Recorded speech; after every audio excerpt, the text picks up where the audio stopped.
आज डिस्कस करते हैं क्लास 10th के साइंस का टर्म वाइज सिलेबस, यानी कौन से चैप्टर्स किस टर्म में डाले गए हैं, क्या वेटेज है उनका और कौन कौन से टॉपिक्स हटा दिए गए हैं, यानी रिड्यूस्ड सिलेबस भी हम लोग डिस्कस करेंगे। तो ये रहा क्लास 10th का कोर्स स्ट्रक्चर। इसके अंदर सबसे पहले बात करते हैं टर्म 1 की। तो टर्म 1 के अंदर 3 यूनिट्स हैं, टर्म 2 के अंदर 4 यूनिट्स हैं।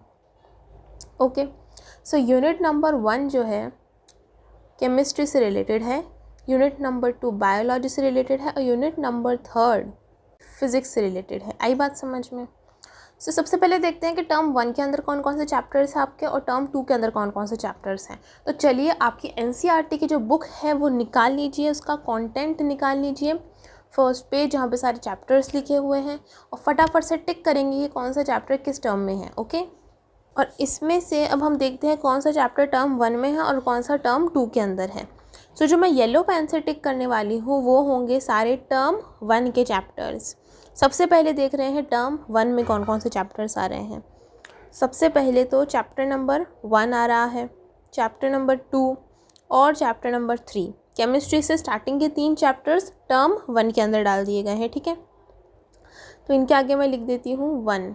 ओके, अब चैप्टर नंबर 6 बायो से रिलेटेड ये वाला चैप्टर, ये है टर्म 1 के अंदर। इसके बाद में चैप्टर नंबर 10 और चैप्टर नंबर 11 भी है टर्म 1 के अंदर। आई बात समझ में? सो इसके आगे भी मैं लिख देती हूँ 1 और ये लाइफ प्रोसेसेस में भी 1। ओके, अब देखते हैं टर्म 2 के चैप्टर्स। तो टर्म 2 में आ रहे हैं चैप्टर नंबर 4, चैप्टर नंबर 5, ये है 2 के अंदर। ठीक है, इसके बाद में चैप्टर नंबर 8 और चैप्टर नंबर 9, ये है 2 के अंदर। फिर चैप्टर नंबर 12, चैप्टर नंबर 13, ये भी है 2 के अंदर और चैप्टर नंबर 15 भी है 2 के अंदर। आई बात समझ में? अब कौन से चैप्टर्स पूरी तरह से हटा दिए गए हैं वो चैप्टर्स देख लेते हैं। जो चैप्टर्स हटा दिए गए हैं वो हैं chapter number 7 control and coordination, इसका कहीं पे भी नाम नहीं डाला गया है। Then chapter number 14 source of energy हटा दिया है और चैप्टर नंबर 16 भी हटा दिया गया है।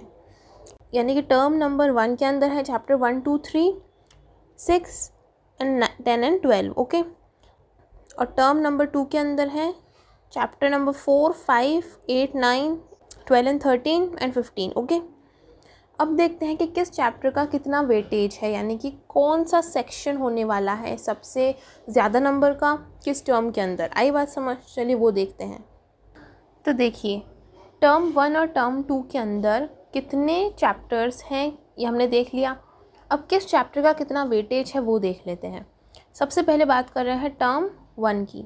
ठीक है, तो जो टर्म 1 है इसके अंदर का फर्स्ट यूनिट यानी केमिकल सब्सटेंसेस नेचर बिहेवियर, ठीक है, ये वाला जो यूनिट है इसके मार्क्स सबसे ज़्यादा हैं, यानी 16 मार्क्स का है ये। एक सेकेंड,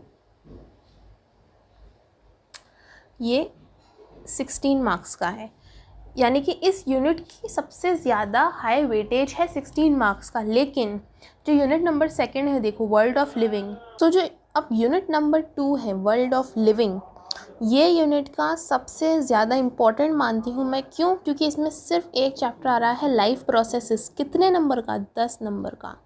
क्यों? फर्स्ट यूनिट के अंदर तो क्या था 16 मार्क्स का है वो पूरा यूनिट, लेकिन उसके अंदर 3 चैप्टर्स में डिवाइड है, यानी वो 16 मार्क्स 3 चैप्टर्स के अंदर डिवाइडेड है। लेकिन यूनिट नंबर 2 के अंदर सिर्फ एक चैप्टर आ रहा है 10 मार्क्स का। इम्पॉर्टेंट है ये। ठीक है, आपको एक चैप्टर को बहुत ही अच्छे से प्रिपेयर करना होगा। यूनिट नंबर 3 की बात कर लेते हैं। तो यूनिट नंबर 3 है 14 मार्क्स का, जो कि 2 चैप्टर्स में डिवाइडेड है, यानी कि आई थिंक तो एक चैप्टर के 7 मार्क्स हो जाएंगे। सो इस तरह से वेटेज है। टोटल कितना हो गया इसका? टोटल हो गया ये 40 मार्क्स का, और 10 मार्क्स आएंगे आपके इंटरनल असेसमेंट के, जो टर्म 1 का होगा जिसके मार्क्स होंगे 10, है ना। टोटल हो जाएगा 50 मार्क्स का। आई बात समझ में? अब देखते हैं टर्म 2 का क्या वेटेज है। सो मैं इसको एक बार इरेज कर देती हूँ पूरा। ओके, सो अब बात कर रहे हैं टर्म 2 की। जो टर्म 2 डाली गई है इसका फर्स्ट यूनिट यानी वही chemical substances nature and behaviour वाला, ये है इस बार 10 मार्क्स का। फर्स्ट में 16 मार्क्स का था ना, इसमें 10 मार्क्स का है और 2 चैप्टर्स में डिवाइडेड, यानी कार्बन एंड इट्स कंपाउंड और पीरियोडिक टेबल वाला जो चैप्टर है उसके अंदर। ओके, यूनिट नंबर 2 के मार्क्स इस बार बढ़ गए हैं, 13 मार्क्स का है ये। और यूनिट नंबर 4 यानी इफ़ेक्ट्स ऑफ करंट, जिसमें 2 चैप्टर्स आ रहे हैं, वो है 12 मार्क्स का, जबकि जो लास्ट चैप्टर 15 है वो सिर्फ 5 मार्क्स का डाला गया है। टोटल अब भी कितना है, 40। ओके, अब देखना है कि कौन कौन से टॉपिक्स रिड्यूस कर दिए गए हैं एक एक चैप्टर के अंदर से। सो हम लोगों ने देखा कि जो फर्स्ट 3 चैप्टर्स हैं इनकी मार्किंग है 16। ओके, देन ये 2 चैप्टर्स 4 एंड 5 इनकी मार्किंग है 10। चैप्टर नंबर 6 अकेला 10 नंबर का है, तो सबसे इम्पॉर्टेंट हो जाता है ये। चैप्टर 7 तो हटा ही दिया। चैप्टर नंबर 8 और चैप्टर नंबर 9 मिला के आ रहे हैं टोटल 13 मार्क्स के। देन चैप्टर नंबर 10th और 11th है 14 मार्क्स का। ओके, चैप्टर नंबर 12th और 13th की मार्किंग है 12। चैप्टर नंबर 14th हटा दिए, चैप्टर नंबर 15th लास्ट है 5 मार्क्स का। ओके, आई बात समझ में कौन सा कितने मार्क्स का है। अब रिड्यूस कर लिए टॉपिक, वो देख लेते हैं। ओके, सबसे पहले आ जाता है चैप्टर नंबर 1 हमारा केमिकल रिएक्शन एंड इक्वेशन वाला। सो इसमें कौन कौन से टॉपिक्स रखे गए हैं वो देख लेते हैं, और फिर जो हटा दिए वो तो जो बचेंगे टॉपिक्स वो हट गए होंगे। ओके, सो स्क्रॉल करते हैं नीचे। अच्छा, ये केमिकल इक्वेशन, ये 1.1 ये आ रहा है ऑफ कोर्स। इससे रिलेटेड सारे 1.1.1, 1.1.2 ये सब आएंगे एज इट इज़। ओके, ये बैलेंसिंग इक्वेशन ये तो हमें आनी ही चाहिए। Then 1.2 types of chemical reaction आएगा, डेफिनेट है। इसमें से बहुत सारे टाइप्स के एमसीक्यूज़ निकलेंगे और बहुत ही इंपॉर्टेंट एमसीक्यूज़ निकलेंगे, तो ये तो इम्पॉर्टेंट टॉपिक हो गया टाइप्स ऑफ रिएक्शन वाला। सो ये काफ़ी नीचे आ जाओ तो ये टॉपिक यहाँ एंड हो जाता है, यहाँ पे ऑक्सीडेशन एंड रिडक्शन पे आके। इसके बाद का जो टॉपिक है 1.3 वाला, have you observe the effect of oxidation reaction in everyday life वाला, ये टॉपिक हटा दिया गया है। सो इसको कर दो क्रॉस। ये से ज़्यादा बड़ा नहीं है, कोरोजन एंड रैंडिसिटी वाला टॉपिक है, इसके नीचे ये चैप्टर ही कंप्लीट हो जाता है। तो देख लिया कौन कौन से टॉपिक्स आ रहे हैं। जो 2 मेन थे 1.1 एंड 1.2 आ रहे हैं, और जो 1.3 वाला है वो हटा दिया है। अब चलते हैं नेक्स्ट चैप्टर पे। अब बात करते हैं chapter number 2 acid basis and salts की। तो इसके अंदर से कोई टॉपिक हटाया नहीं गया है, फिर भी एक बार स्क्रॉल करके देख लेते हैं। सो इनकी केमिकल प्रॉपर्टीज़ आएंगी एसिड और बेस की, सारी प्रॉपर्टीज़, इनकी reactions with metals and oxygen, सब कुछ आने वाला है। नीचे आ जाओ। अभी जो पीएच वाला जो पूरा टॉपिक है ये आएगा, पीएच से रिलेटेड सारी चीज़ें। फिर सॉल्ट्स के अंदर मोर अबाउट सॉल्ट से ही काउंट कर लो। वैसे नीचे का टॉपिक यहाँ से आएगा, प्रिपरेशन से, कॉमन सॉल्ट वगैरह जो है ना, यहाँ से ये इम्पोर्टेंट है। ठीक है, ये वाला टॉपिक आने वाला है। प्रिपरेशन ऑफ कॉमन सॉल्ट हो गया, प्रिपरेशन ऑफ ब्लीचिंग पाउडर हो गया, बेकिंग सोडा हो गया, देन वॉशिंग सोडा हो गया, प्लास्टर ऑफ पेरिस हो गया, ये सब आएगा। ठीक है, इस चैप्टर में से कुछ हटाया नहीं गया है, वैसे मैं बता दूँ तो हमें ये पूरा चैप्टर ही पढ़ना है। नेक्स्ट चैप्टर पे चलते हैं। चलिए अब आ जाते हैं हम लोग चैप्टर नंबर 3 के ऊपर, मेटल्स एंड नॉन मेटल्स के ऊपर। तो इसके अंदर से फिज़िकल प्रॉपर्टीज़ आएंगी मेटल नॉन मेटल की, यानी इनकी डेफिनेशंस, ये किस टाइप की इनकी प्रॉपर्टीज़ होती हैं, लस्ट्रस होते हैं, डक्टाइल होते हैं, मेलेबल होते हैं, वो सब, ये सब जो मैं आप लोगों को बता भी चुकी हूँ। दैन इनकी केमिकल प्रॉपर्टीज़, यानी कि इनकी रिएक्शंस, मेटल एयर के साथ रिएक्ट कैसे करता है, ये सब आएगा। ठीक है, ये सब नीचे आ जाओ। यहाँ से लगाकर पूरा टॉपिक आ रहा है, रिएक्टिविटी सीरीज़ आ रही है। इसके बाद में how do metal and non metals react वाला टॉपिक डाल लो, आ रहा है। इसके बाद ये अकरेंस ऑफ मेटल है ना, यहाँ से ये टॉपिक नहीं आ रहा। ओके, यानी ये टॉपिक हटा दिया गया है पूरा नीचे तक। तो इस चैप्टर में से एक मेजर टॉपिक हटाया गया है, ये प्रॉपर्टीज़ ऑफ आयनिक कंपाउंड आएगा। ठीक है, तो जो मैं ग्रीन से टिक कर रही हूँ वो आने वाला है, और जो रेड से क्रॉस कर रही हूँ वो नहीं आने वाला। ठीक है, ओके। अब चलते हैं नेक्स्ट चैप्टर पे। अब कार्बन एंड इट्स कंपाउंड, जो कि टर्म 2 के अंदर आ रहा है, इसमें से निकलेंगे बड़े क्वेश्चंस। इसमें कौन कौन से टॉपिक्स आ रहे हैं? तो bonding in carbon of course आएगा, बेसिक है ये तो। देन नीचे आ जाओ, वर्सेटाइल नेचर ऑफ कार्बन, इसी के अंदर सारे आपके नोमेनक्लेचर वाले जो भी आपकी रिएक्शंस होंगी। होमोलोगस सीरीज़ आएगी पूरी, नोमेनक्लेचर आएगा, ये सब आपको पढ़ना है। हाँ, यहाँ से हटाया गया है chemical properties of carbon compounds, ये हटाया गया है, इसका कहीं पे भी नाम नहीं डाला। एक इसका नहीं डाला, ये पूरा नहीं आ रहा। तो सम इम्पॉर्टेंट कार्बन कंपाउंड्स यानी इथेनॉल और इथेनोइक एसिड वाला है ना, ये भी हटा दिया है।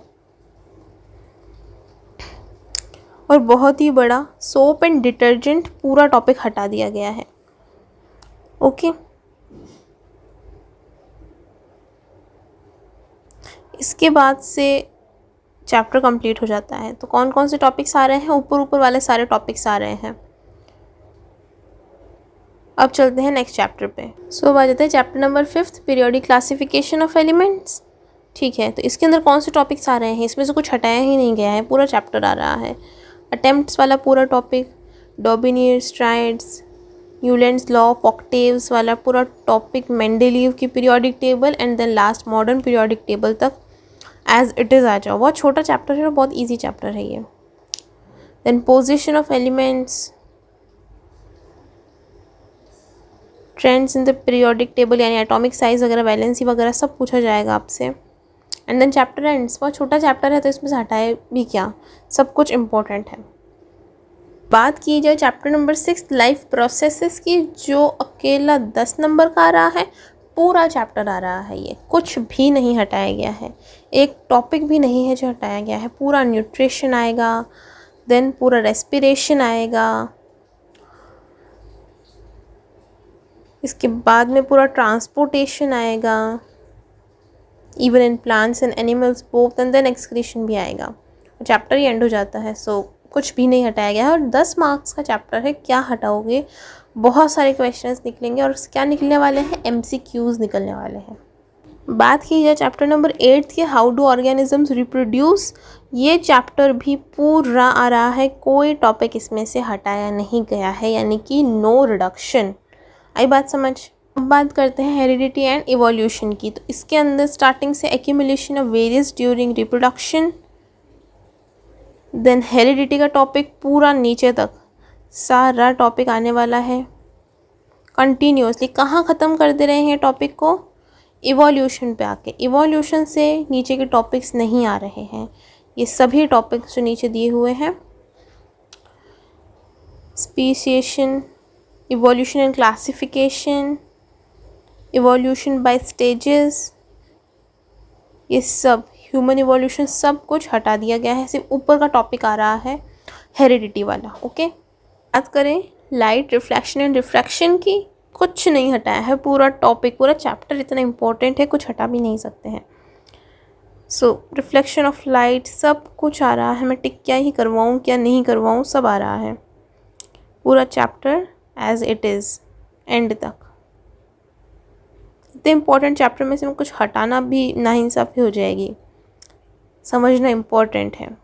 ठीक है, अच्छा बात करते हैं चैप्टर नंबर 11 की, the human and the colourful world. तो जो चैप्टर का नाम है ना, द ह्यूमन आई, वही टॉपिक पूरा हटा दिया गया है। कोई ह्यूमन आई का नहीं आने वाला, कोई उसके डिफेक्ट्स नहीं आने वाले, उनके करेक्शंस नहीं आने वाले। आएगा कहाँ से? Refraction of light through a prism से, यहाँ से लेके पूरा चैप्टर आएगा एंडिंग तक। स्कैटरिंग ऑफ लाइट जो है इसके और इसके सारे सब पार्ट्स, ये सब आने वाले हैं। यानी स्टार्टिंग का जो ह्यूमन आएगा पोर्शन है, सिर्फ वो हटाया गया है। ओके, अच्छा आ जाओ अब चैप्टर नंबर 12 इलेक्ट्रिसिटी के ऊपर। शुरू करा है इस चैप्टर को, जो दिया गया है वो है ओम्स लॉ से। लेकिन ओम्स लॉ समझने के लिए आप लोगों को पोटेंशियल डिफरेंस और इलेक्ट्रिक करंट वगैरह समझना भी ज़रूरी है, इसीलिए ये ऊपर का टॉपिक भी करना पड़ेगा। एक बार तो समझना ही पड़ेगा, पोटेंशियल डिफरेंस वगैरह समझोगे नहीं तो ओम्स लॉ कैसे समझ आएगा आप लोगों को। लेकिन जो आया है, जो सर्कुलर आया है, उसके अंदर डायरेक्ट ओम्स लॉ से बताया गया है कि यहाँ से चैप्टर का आप लोग पढ़ो। Then factors on which resistance of a conductor depends,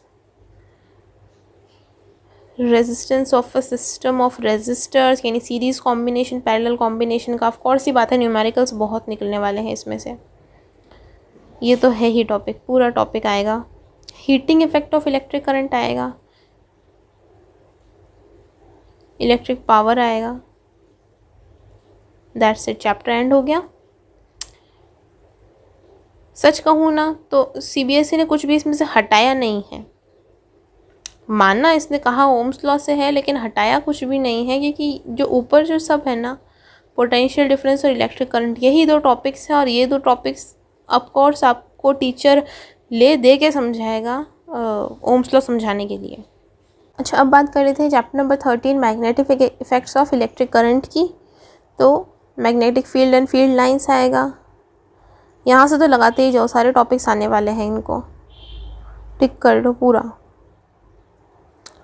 इसके बाद में ये भी आने वाला है, force on electric current carrying conductor, electric motor आएगी, इलेक्ट्रोमैग्नेटिक इंडक्शन आएगा। इलेक्ट्रिक जनरेटर का टॉपिक हटा दिया गया है, इसका नाम कहीं भी नहीं है। सो ये जो डोमेस्टिक इलेक्ट्रिक सर्किट्स वाला टॉपिक है, इसे भी हटा दिया गया है, यानी इसके न्यूमेरिकल्स भी नहीं आएंगे। आई बात समझ, लास्ट के दो टॉपिक हटाए गए हैं, बाकी पूरा चैप्टर एज इट इज़ आ रहा है। चैप्टर नंबर 15 की बात करें, ओवर एनवायरनमेंट, तो पूरा चैप्टर आ रहा है। Ecosystem, then how do our activities affect the environment, इसमें ओजोन डिप्लीशन वगैरह का टॉपिक है इसके अंदर। And managing the garbage we produce, ये पूरा चैप्टर आ रहा है, 5 मार्क्स का चैप्टर है। तो देख लिया हमने कि कौन कौन से टॉपिक्स हटाए गए हैं और कितना सिलेबस बचा है जो हमें प्रिपेयर करना है टर्म के तरीके से, कि किस टर्म के लिए हम लोग उसे प्रिपेयर कर रहे हैं। अगर हम लोग उसे टर्म 1 के लिए प्रिपेयर कर रहे हैं तो ऑफकोर्स ये बात है, हम उसमें एमसीक्यूज़ देखेंगे, शॉर्ट टाइप्स क्वेश्चन देखेंगे, ऑब्जेक्टिव टाइप क्वेश्चंस देखेंगे। और अगर हम लोग उसे टर्म 2 के लिए प्रिपेयर कर रहे हैं तो हम लोग उसमें से बड़े क्वेश्चंस निकालेंगे, न्यूमेरिकल्स निकालेंगे। आई बात समझ में? तो क्लास 10th के लिए हम लोग ऐसे प्रिपेयर करने वाले हैं।